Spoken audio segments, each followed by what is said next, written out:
Okay, we're heading out the spit now. You can see that side, that side. See if my friends are out here.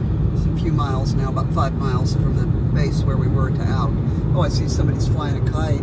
I actually brought a kite with me I just got. I used to always carry one with me. It was just a little parafoil. It's like a pocket parafoil. They're so nice because you can just pop them out and away they go. And I got one with me. I don't know if I'll pull it out, but I probably will. That's a nice one they got. They had a big one. Oh, they're doing a little...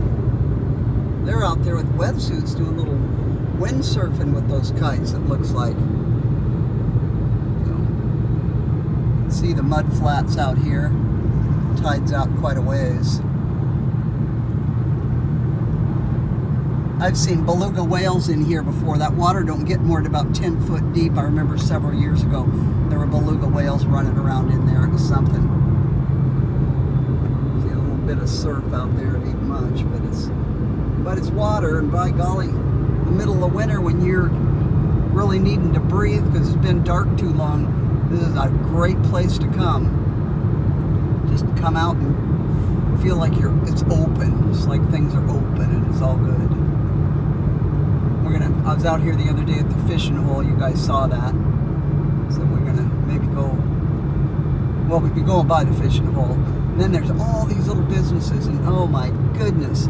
They come in probably about maybe late May, but maybe later in June, a little bit in June. And I'm telling you what, it isn't very far into August before they roll up those sidewalks. They just, if they don't have the traffic going through there to support them, they're gone until next year, which you can't hardly blame them. But for the locals, if you want something, you better get it because it ain't going to be there. There's hardly anything open out here in the wintertime.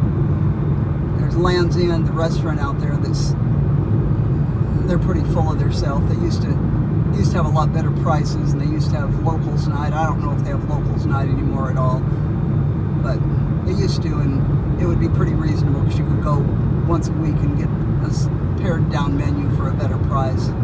This little outfit here on the left, I really can't tell you much about it, but they just keep collecting boats and doing weird stuff with them, and it just looks like a bit of a junk heap. And evidently it's allowed because it's it's actually looked a lot rougher than that, so I don't even know what I'm talking about here. There's another storage yard for boats, smaller boats.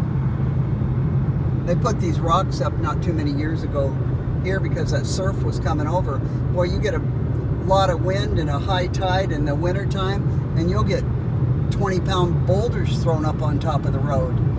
It really got some action in it, that's for sure. All this rock and sand, I'm not sure what that's about up here. Whether they're using it out here or whether they're putting it on barges and selling it other places. I don't really know that much about that. You can see it's like a rock sand yard there. I can't imagine they're just using it out here because I don't really see any projects going out here. Up here on the left is, right here, it's starting, is an RV park. They're really spendy to stay in there. It's owned by a native corporation. They were pretty smart putting that in because they sure do make some money seasonally, that's for sure. And as we go along, up here a little further, right next to this, it's called Heritage RV Park. Right next to it is that fishing hole that I showed you pictures of the other day. There's some people fishing there now. But then as we go along, on the right side, they have what they call boardwalks, where they have, you can see where they're up with, on logs and all that, to where they can put a platform up there and put buildings on them. That's where a lot of the little businesses are. Well, we got ourselves a back up here now. It's probably just flat out. Oh no, this guy was turning into the harbor, or one of the shortcuts to the harbor. Okay.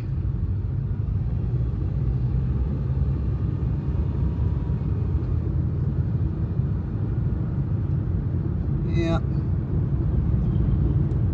There used to be a fish processing plant out here called Icicle Seafoods. Gee whiz. That was way over 25 years ago, I think. And this, you see these little tents out here. This place was like a intense rainbow covered in little tents because they called them spit rats. There's a boardwalk. Anyway, and the spit rats who worked at that Icicle Seafoods would camp out here and then work over there. When we first came to town, we worked there for about a 16-hour shift, and that pretty much did it for me. But they don't let them camp like that anymore. I think these kids are probably paying $30 or something to camp on a site with no amenities whatsoever. Some people down here walking on the beach, some people walking on the street. It just gets pretty busy this time of year, but I'm telling you, not very long. It doesn't last very long. So if you got a business, you know, people complain about, well, I charge so much because my season's so short. And I always think, well, hey, at 6 or 8 weeks isn't supposed to support you for the whole darn year, for goodness sakes. That's just a side hustle, I would think. You'd be a little bonus time. You really need jobs. These are a lot of more shops and what are they? Halibut charter offices and stuff like that. Yeah. On the other side, there's more of the same. You probably heard of the Salty Dog Saloon. Boy, that's been around a long time. It's the one that's got all the dollar bills tacked to the walls and stuff. I guess if you come here, you got to visit it. I don't believe I've ever been in it. But these condos up here that are in the colors that you see on the right is where I'm headed to go between them, because I believe that's where my friends are. Seafarer Memorial. That's real pretty. In memory of all the fellas who've lost their life at sea. Anyway, so I'm going to turn in here somewhere and scoot across there. Not here yet. No, not yet. See if I can get back in there. There's a Coast Guard ship you can see a bit of right there.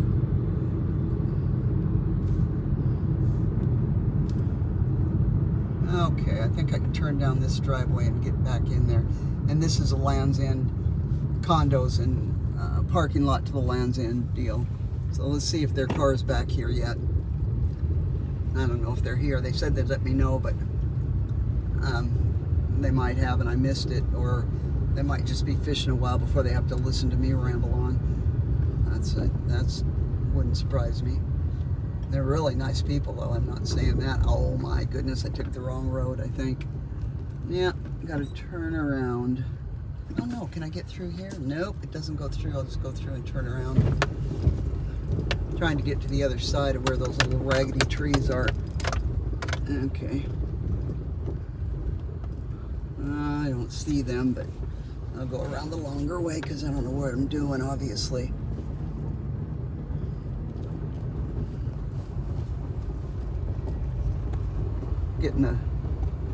Getting a picture of the underbelly of this old spit out here.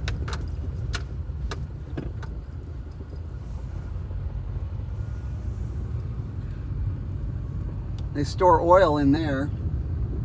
Port maintenance office. That big old ugly thing they have oil in it. That business right here on the corner called Cito. I know a fella that uses that a couple times a season. You get yourself a little insurance, and if you get stuck out there, they'll come and rescue you. Kind of like AAA, but if you don't have it and you call them, oh my goodness, it's going to cost you some dollars, but you can get it for a couple $100 a year for as insurance. Okay, now this is the right road. There's some more oil tankers on there, tanks on this side. See where we end up out here and see if looks like they might be here. Nope, they'd be parked right there, I do believe.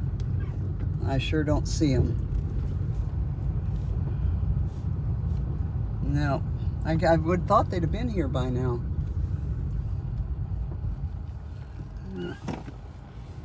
I guess these condominiums are pretty darn nice. I don't know if they're owned, all of them are owned, or if some of them rent, or what the deal is on them.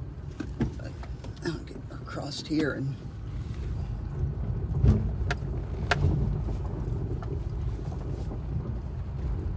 that's Land's End up there. Sure ain't much of a looker. They've changed the looks on it a few times. I don't care for the looks of it at all. Anyway, I'll shut this down and maybe pick it up again. We'll see. Okay, that's all I got.